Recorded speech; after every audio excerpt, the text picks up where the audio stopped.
So I first met General Vince Brooks in 2005. I was at the Union League Club in Chicago, and we were doing an event to raise money to build the Pentagon Memorial, the 9/11 Memorial at the Pentagon.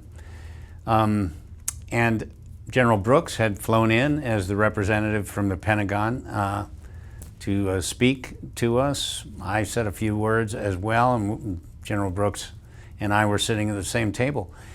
And we started talking about West Point. And Vince, I asked him, what year did you graduate? And he said 1980. And I asked him if he knew my brother-in-law, Lieutenant Colonel Boyd McKenna Harris. At the time, he was a major teaching at West Point when Vince was going to school there. And Vince lit up, started talking about my brother-in-law, Mac Harris, how much respect he had for him. He shared some stories, and it was just a wonderful conversation, a beautiful bonding moment where Vince and I, after that, we just stayed in touch. He was running Fort Riley at one point, and I took my band there. He went to Kuwait. I took my band there when he was in Kuwait. He was at the Pentagon, of course, and I took my band there, and we just kept running into each other over the years. And as he started to rise in rank, 2, 3, and 4-star, we just kept staying in touch.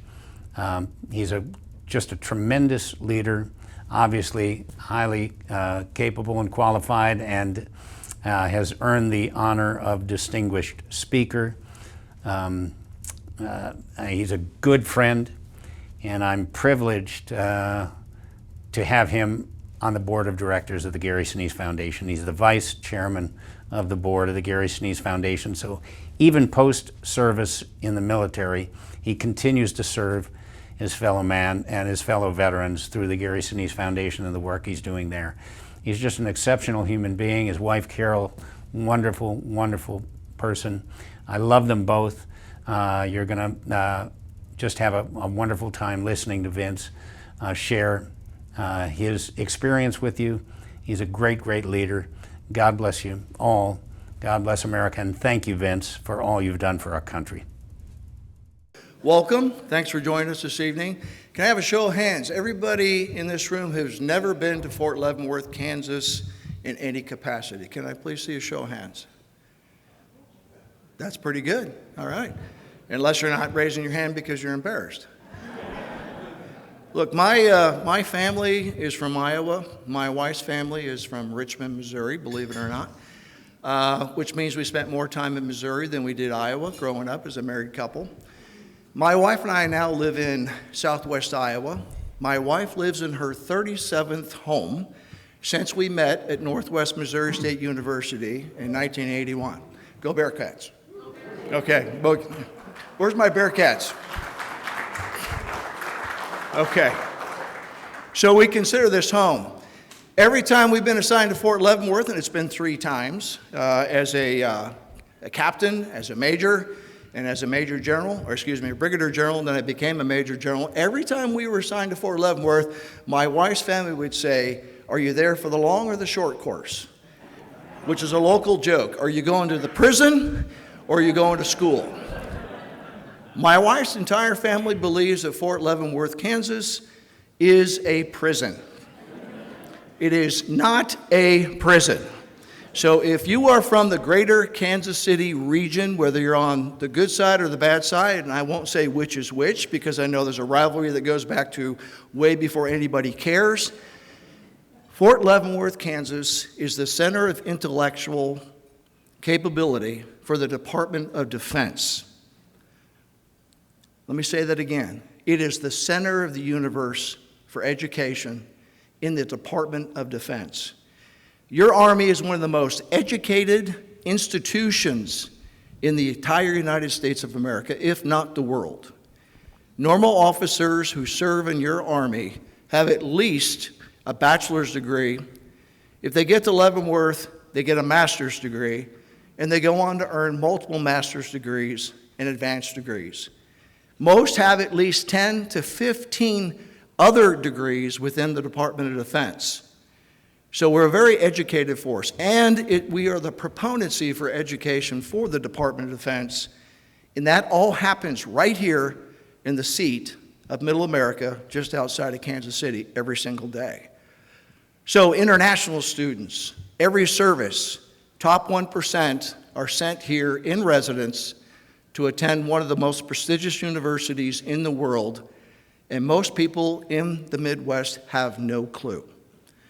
So this group, this foundation's purpose is to educate and bring people together to understand the incredible talent that is brought in here every year. And so, like with my spouse, 37 homes in 35 years, the young spouses who come to Fort Leavenworth are here for 10 months, normally with grade school age children. They pack up their entire house wherever they were.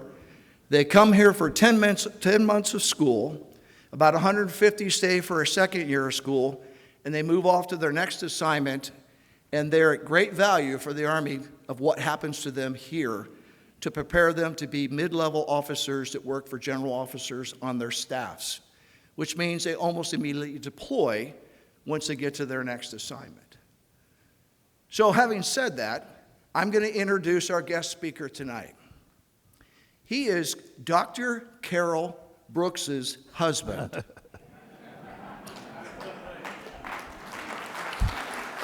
Good title.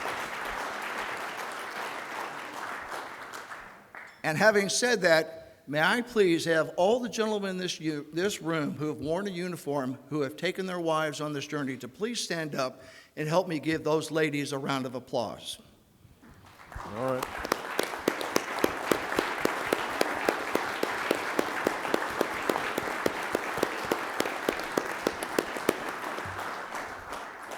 Now, if you're a wife and you've done that to your husband, you can now stand up by yourself. Okay, I did a very close check to make sure there weren't any so I wouldn't get in trouble. General Brooks is a man of many firsts. You've seen his bio. It's in your little pamphlet in front of you. I will tell you that I am personally honored that he's here. I personally asked him to be here because there's no greater man to represent the Colin Powell series than General Vince Brooks. Both he and his brother and his father all served our great nation. All rose to the ranks of general officers. One of them made it to 4 stars, which made his father very proud. General Brooks and his wife, Dr. Carol Brooks, have been, again, many firsts. He was the first captain at the United States Military Academy at West Point. Now, that in itself is an incredible accomplishment.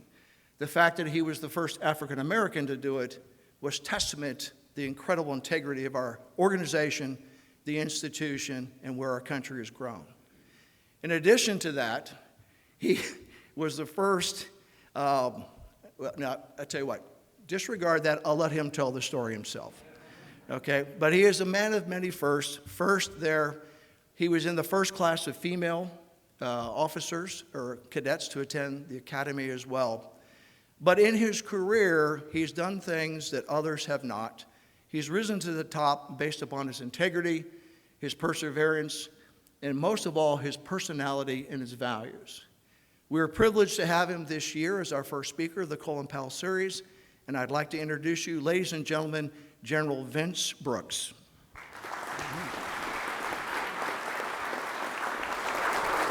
Oh, my goodness. Thank you very much. Thank you so much. My goodness. I'm glad my mother wrote that for Chris. No, what a privilege it is to be with everyone tonight. And I'm here because Chris Hughes asked me to be here. I have great admiration for Chris, not only because he's Marguerite's husband and her lesser half, but we had the privilege of serving together. I got to admire him doing work in several places. And now that you're doing additional service here with the CGSC Foundation, thanks so much for inviting me to be here for tonight's event as well as tomorrow's activities that we'll do at the college. And Laura Morgan, thank you so much for all the coordination that you've done. I really appreciate it. She's been instrumental in getting me here. So how about a round of applause for the unseen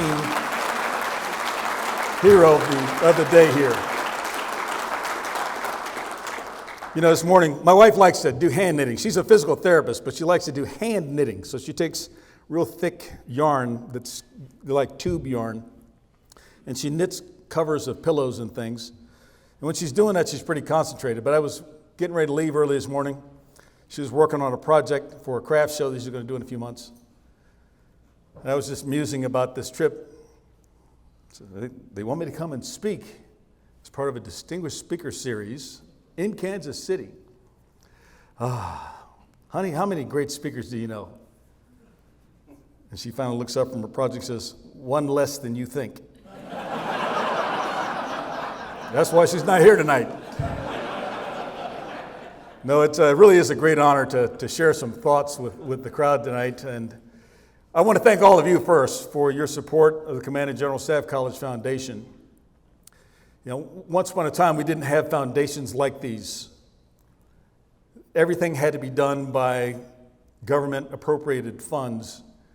And the margin of excellence that Laura talked about could not be achieved. We were deteriorating in so many areas. And then the rules changed, and these foundations could be created to provide direct support to government entities and activities, and the margin of excellence now can be achieved, and the exemplary status of these organizations is a reflection of that. So your presence tonight is part of your extraordinary support and indeed your service to our nation.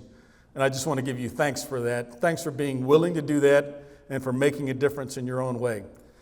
I told Laura that my topic would be 5 national security threats. And she said, what's the outline? I said, I'm not going to tell you. And so it probably has a few of you guessing. You might have your own imaginings about what the 5 greatest national security threats are to the United States of America. And this is just one person's opinion. My focus is really going to be in the strategic arena. What are the strategic concerns? Things that are outside of the United States and things inside of the United States. Both of them have strategic consequence to us and can impact the state of our national security. And so that's really what I want to talk about. Now we're going to have time to interact. So if I stimulate something in you, then let's have a good conversation tonight so that everyone benefits from it. But I just want to share some of my thoughts. I'm going to start with what likely comes to many of your minds. And that is national level threats and non-national threat actors like China, Russia, Iran, North Korea, and sometimes the category of terrorism. I don't create that last category by itself as though that is an actor, but certainly the threat that emerges from it is connected to some of the other ones. So let me spend just a few moments unpacking those types of threats. And I group them as one threat, not the 4 or 5, however you wish to count it, although they've been articulated that way in some of our national security strategies. Let's start with Iran. You really can't think of Iran in recent years, and really my whole career, without thinking about the Islamic Revolution in Iran and what that did to change the way Iran presents itself to the world. And we used to have a love affair with Iran back in the days of Persia and the days that came after that. And then by 1979, that changed in a significant way as the Islamic regime then took over Iran. And since that time, Iran has projected itself in a very different way. It doesn't project its military power in a traditional way, for example. It still has military forces, and a pretty good number, but they're not used to project abroad. Instead, it created the Islamic Revolutionary Guards Corps, which operates outside of Iran and has essentially created a network of proxies around the world and a network of money-raising activities around the world that have more blood on their hands, more American blood on their hands than any other entity since the 1970s. Iran has more American blood on its hands than any other entity since the 1970s. Now, that's not always seen, but when you find out the hidden bombers of the Khobar Towers, for example, in Saudi Arabia, were Iranian agents. When I think about the many times that I had rockets falling down on my head in Iraq during my 3+ years that I lived in Iraq, and also in my other periods of time working and supervising Army operations in the Middle East, all told about 4.5, 5 years, those missiles were provided by Iran. The people firing them were trained by Iran. So there is an axis of resistance that exists inside of this other axis of evil that has been labeled by President George W. Bush. We can't ignore that. And whether they pursue nuclear weapons or not, they're a dangerous actor on the world stage, and they directly impact our national security. Let me shift to North Korea. I got to know them very well, as many of you in the room also have experienced North Korea. My first time serving in Korea was 2 years up near the demilitarized zone that separates North and South Korea. A condition of armistice, not peace. So since 1953, when the shooting generally stopped, there's been shooting since then, there have been lives lost there. 200 plus Americans and South Koreans have lost their lives in gunfights in South Korea or in the demilitarized zone in that period of time since the armistice was signed in 1953. It happens to also be the largest grouping of veterans we have from any one place. 3.4 million Americans have served in the Republic of Korea since the signing of the armistice. I'm not talking about those that fought in the Korean War. Since the signing of the armistice in 1953. And we continue to protect our relationship with South Korea to this day. But the threat that is posed against it is that of North Korea. What we have is a family regime that has been in existence since 1948. A grandfather, a father, a son. And very much like viruses, the strain of the virus becomes more virulent and deadly with each iteration. And the most deadly virus right now is Kim Jong-un. So standing off against North Korea, which has now pursued nuclear weapons, has pursued and successfully tested intercontinental ballistic missiles that may or may not be certain to be able to carry a nuclear payload all the way to Florida. Their range touches every alliance of the United States. It can reach all of them globally. And we can't ignore them. Now you got to wonder, how does a country that doesn't have access to the internet have one of the top 5 sets of hackers in the world? It's amazing. They're expert at it, and they use their cyber activities to hijack money instead of using their internal economy, which is crippled, or even external inputs, principally from China, which keeps them crippled. China has not done them many favors. North Korea instead goes to a bank in Bangladesh and takes all of its money out, or goes to Bitcoin accounts around the world, or attacks commercial enterprises even in the United States, like Sony Enterprises, directly attacked by North Korea operatives. I don't know how they got the knowledge they did, but they are not to be underestimated. We had the opportunity to create enough pressure to cause dialogue back in 2017, early 18, and a season of summitry opened, but then that collapsed. And since then, it's been cold once again, cold and hot. And the potential for something happening there is always great. It could happen anytime. Literally, the feeling that you have there is a fight tonight mentality. Fight tonight. It could kick off at any moment in time. But you also have 2 populations that are extraordinarily different. The North Korean population used to be the big brother between North Korea and South Korea until about 1980 or so, 82. And then the populations reversed.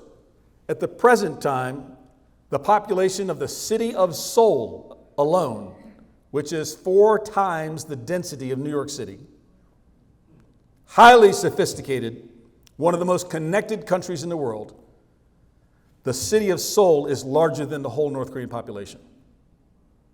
And yet, their army is one of the largest in the world, not even counting their reserves. They have several million people in uniform right now.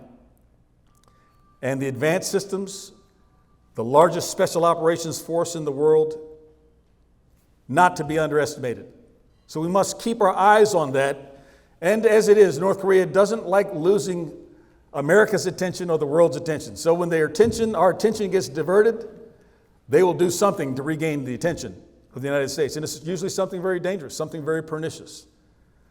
That's North Korea. I could go into much more depth on all of these, but I won't in the interest of time. I'm going to move through some of these kind of quickly. Russia. I mean, you can look at Russia right now and go, what on earth are they thinking? Well, there's several things that might be on their mind, but one of the first things that they have always in the front of their mind is disruption. Disrupting the leadership of the United States, disrupting and dismantling the international order if they can, disrupting the expansion of the North Atlantic Treaty Organization as their former satellite states continue to fall into the North Atlantic Treaty Organization orbit and become actual members. Russia has been described as a revanchist. That's someone who yearns for the past, not trying to revise it. They're revisionists also, and I'll talk about the lead revisionists in a moment. But someone who craves the past, and not the great days of the Soviet Union. Vladimir Putin's reach is back to imperial Russia. That's what he seeks. And as we see, these extensions of their terms of office, almost unanimously elected. It's amazing how well they do that. Amazing. But they stay in power, Vladimir Putin. And now we see him having bitten off one bite too many in Ukraine. The expansionistic behaviors of Russia are going to cost Russia dearly. NATO is more solid than it's ever been. The desire to have NATO pay at least 2% of their gross domestic product, that has happened now.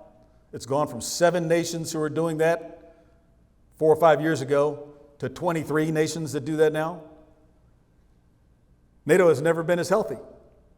Thank you, Vladimir Putin. But he's a danger nevertheless. And if he can disrupt our domestic activity as well as our international activity, if he can interrupt our relationships, if he can do a cyber attack or a disruption of some service or interfere with elections, he will and he is. Not to be underestimated. That's a threat to our national security, to be sure. Let me shift to China. You know, among all of these, only one of them could be characterized as a peer or near peer that can compete with us in multiple ways on a global scale and could potentially defeat us or exceed us. That's why CGSC is important, because we're going to need people who can think through this problem and ensure that from a military perspective, they never get the chance to do that. But their force structure has expanded enormously. We see this very large military force has been created. They yearn for things that we take for granted in the U.S. military and in our approach. They yearn for the ability to conduct what we call joint operations, where air forces and naval forces and cyber forces and submarine forces and army forces, ground forces, can all operate in an integrated way. We teach that right across the river. We teach people how to think like that right here, Fort Leavenworth. They don't have that ability yet, but they're masters at imitation. Imitation can sometimes lead to an outcome that's almost just as good and can be very, very dangerous. I think about China more in terms of the nature of the competition, which I view as global. The military activities tend to be more regional. But the global competition is what we really have to be thoughtful about in terms of protecting our national security. Things like economic competition. China is able to maneuver very skillfully around the world using infrastructure projects, debt. Now, some will say that there is or is not a debt trap where countries find themselves not able to meet the 2% calls that China puts out. That's a little bit higher than the International Monetary Fund, which is like 1.7, 1.8%. So it's a little bit more expensive with China, but China tends to restructure the debt to deepen the influence. They don't call the debt and then take over the asset. So they might build a deep water port in Djibouti. And instead of saying, you can't pay me, I'm taking over the port, which they certainly could do, they instead work out another deal and restructure it, and restructure it, and restructure it, which gives them longer and longer commitments there, 99-year commitments. Well, a deep water port in Djibouti is really advantageous if you have designs for the Indian Ocean. This is on the eastern corner of Africa, just south of the Suez Canal, leading into the Arabian Gulf, and more broadly into the Indian Ocean. We can't miss how China maneuvers if we want to understand how to protect our national security. I'll give you one example. We were talking about this just a few moments ago. Rare minerals, and specifically lithium. You know, in 1998, the United States produced 37% of the lithium used around the world. In 2020, the United States produces 1% of the lithium around the world. The United States has one major lithium mine. China has 7 lithium mines in China and has relationships in most of the rest of the world. There are not that many lithium mines around the world where lithium is actually being mined. There are many deposits that have been identified, but only a few of them are in operations. Many of them are along the Pacific Rim of South America. Some of them are in the eastern parts of Asia. Some of them are in Africa, particularly the mid and south parts of Africa. Some of them are in Europe. But imagine this. So you might want to take a guess at who is the number one lithium producer in the world. Anyone want to guess? It's not China. Australia. Australia is the number one lithium producer in the world. The production of lithium has quadrupled in the last 4 years. Now, if Australia is doing that, and Australia is an ally of the United States, where does their lithium go? 90% is purchased by China. 90% of the top producer goes to China. Folks, that's an economic maneuver. And it can defeat or hinder, at the very least, the type of expansion we have when we build bases in the western part of Australia and the province that we're building it in, so the Marine Corps forces can download and upload, so air forces can project out into the Indian Ocean and up to the Andaman Sea, critical areas. China has sufficient leverage to cause the province to award them the contract for the bases that the U.S. is operating on. Skillful. The production of batteries and lithium-based energy sources will be critical to us for the rest of this century. 60% of the world's batteries made with lithium are made by China. You're going to buy lithium batteries. So if you want to electrify vehicles, go ahead. But you might want to think about your national security on the way. Because right now, that's controlled. That corner of the market belongs to the People's Republic of China. That's just one example of how they maneuver around the world and how that can affect our national security. This is going to tie into a few other thoughts. So this brings me to the next threat, or set of threats. The United States endangers itself if it ventures into extremes in nationalism, in protectionism, in populism. If we do that, and I should also add isolationism, if we become extreme about any of those, there's a degree of each one of those that's needed, honestly. You do have to protect your own economies. You have to protect some of your things. But if you go to the point where everything is marked up to 100% tariff or 200% tariff, you're probably going to isolate yourself from the world. And that may be okay if you are an isolationist. But our history, short as it is, repetitively proves that isolation for the United States leads to greater danger. Repetitively proven. When we isolate ourselves, the world does not stop. In fact, our absence from the world causes many players in the world to feel unfettered, and the danger rises. Remember, we had a policy of isolationism in the United States from 1933 until 1941. That worked out well.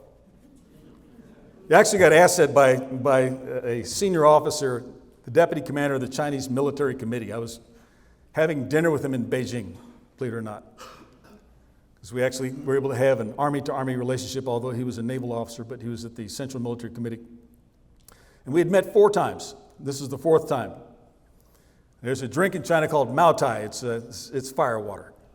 All right, and it lubricates diplomatic activity.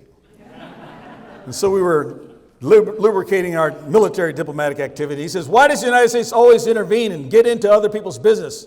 Why can't the U.S. stay out of it? And I just looked at him honestly and said, we did.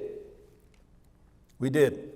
As Japan went through Manchuria and as Japan invaded Indochina between mid-1930s and 1941. It wasn't until that invasion in Indochina by the Imperial Japan that we changed our policy. There had been many attempts to try to move us away from that policy, but that policy was held by the U.S. Congress.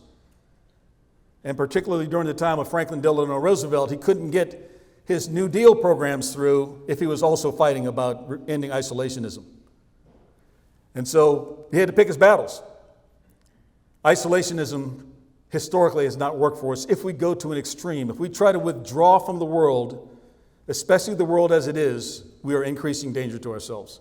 And any of these other extreme isms, if you go to an extreme, often in concert with one another. So you might have extreme nationalism that leads to protectionism, or you might have isolationism that leads to extreme nationalism as well. Any of these things can happen. That can put us in danger. And I want us to be mindful about that tonight. I'm just trying to stimulate you. I'm glad you already ate dinner. If you have gastrointestinal problems, I can vouch that there's one gastroenterologist inside of here who is in the CGSC class. Where are you, Doc? Where are you? In the back. All right.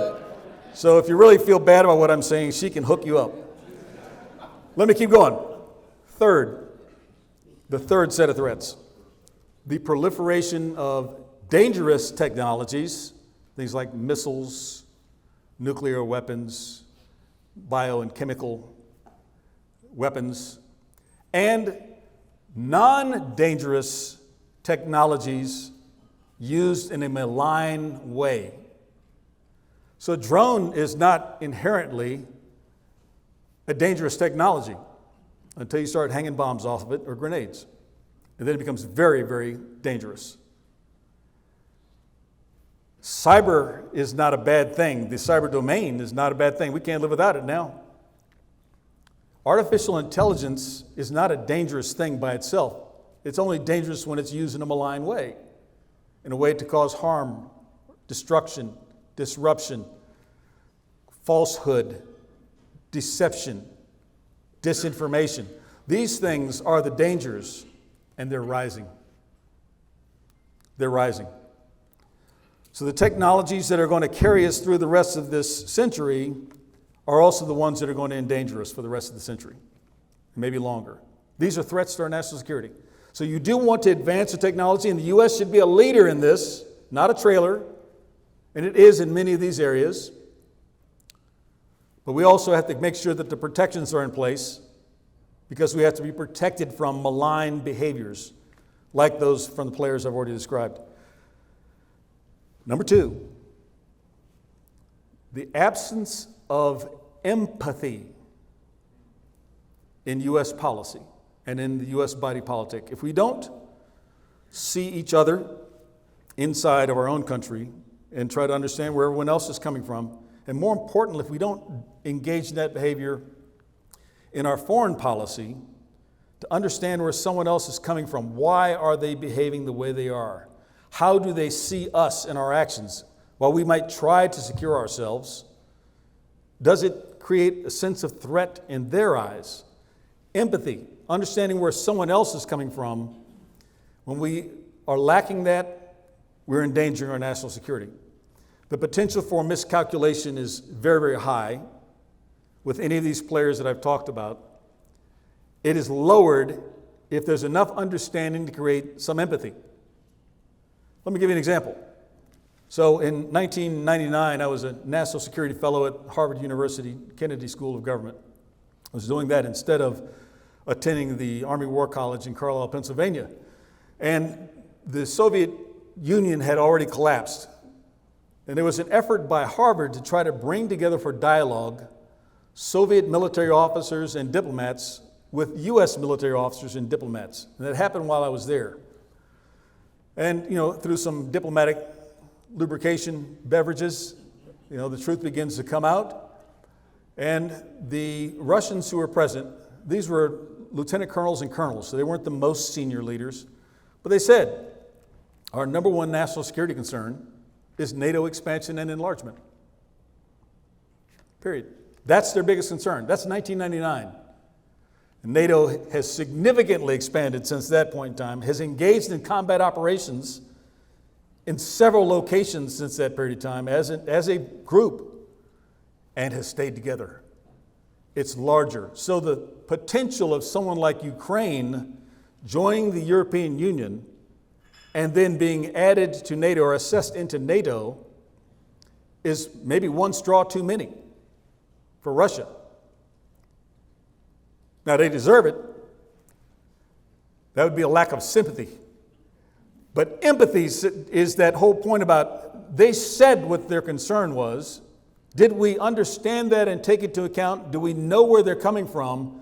And is that part of our calculation as we secure ourselves and expand our alliances?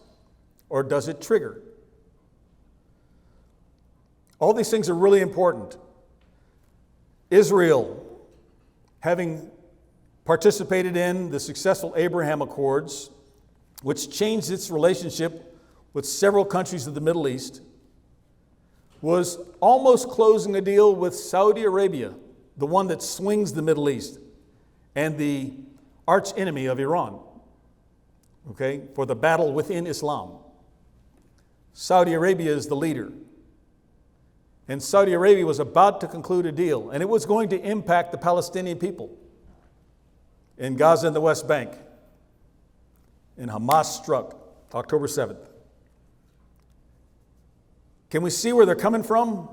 Well, a little bit. Murdering people at a concert is never okay. Never going to be okay, and they deserve everything they're getting. Hamas does. But who's behind that? Did it trigger Iran to say, do something, hit the brakes?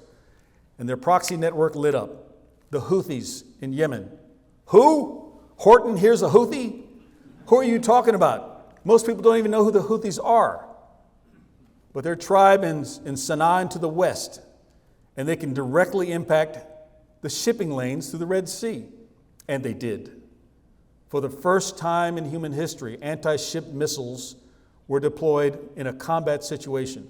And guess who it was against? The United States. That's Iran's order. Those missiles were not created by the Houthis. The missiles were provided by Iran.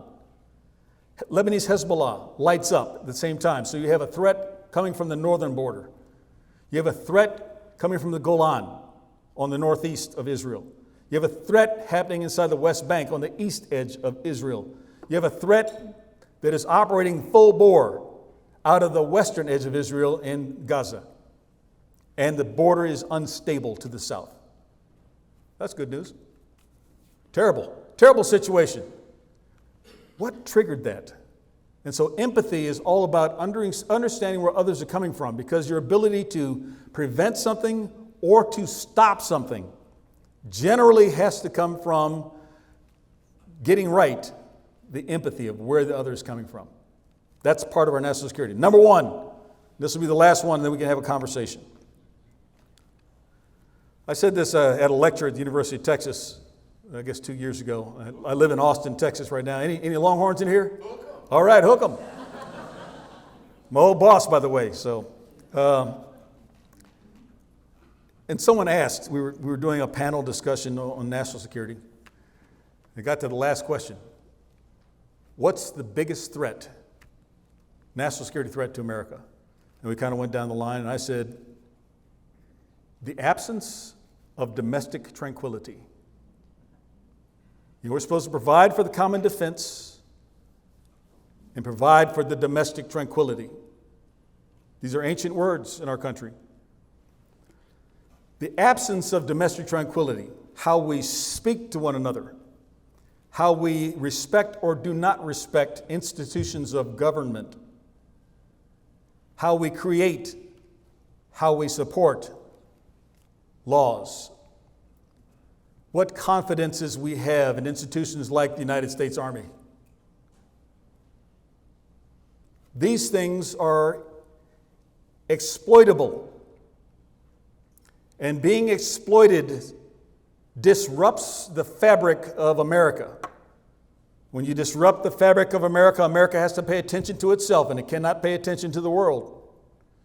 To me, the number one national security threat to the United States of America is the absence of domestic tranquility.